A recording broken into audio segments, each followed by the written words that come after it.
حضرت علا رضی اللہ عنہ نے بیان کیا، جو انہی میں کی ایک خاتون ہیں، کہ میں نے رسول اللہ صلی اللہ علیہ وسلم سے بیعت کی تھی۔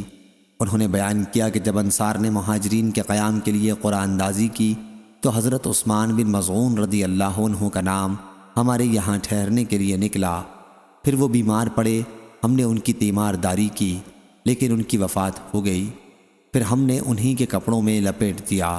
اس کے بعد حضرت صلی اللہ علیہ وسلم ہمارے گھر تشریف لائے تو میں نے کہا، ابو صاحب، تم پر اللہ کی رحمتیں ہوں، میری گواہی ہے کہ تمہیں اللہ تعالیٰ نے عزت بخشی ہے۔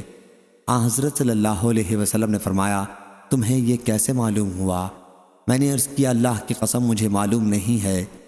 حضرت صلی اللہ علیہ وسلم نے اس کے بعد فرمایا کہ جہاں تک ان کا تعلق ہے تو یقینی بات موت ان تک پہنچ چکی ہے، اور میں اللہ سے ان کے لیے خیر کی امید رکھتا ہوں، لیکن اللہ کی قسم میں رسول اللہ صلی اللہ علیہ وسلم ہوں، اور اس کے باوجود مجھے معلوم نہیں کہ میرے ساتھ کیا معاملہ کیا جائے گا۔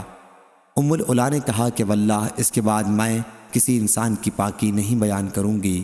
انہوں نے بیان کیا کہ میں نے حضرت عثمان رضی اللہ عنہ کے لیے خواب میں ایک جاری چشمہ دیکھا تھا، چنانچہ میں نے حاضر ہو کر حضرت صلی اللہ علیہ وسلم سے اس کا ذکر کیا تو آپ نے فرمایا کہ یہ ان کا نیک عمل ہے جس کا ثواب ان کے لیے جاری ہے۔ صحیح بخاری حدیث نمبر 7018۔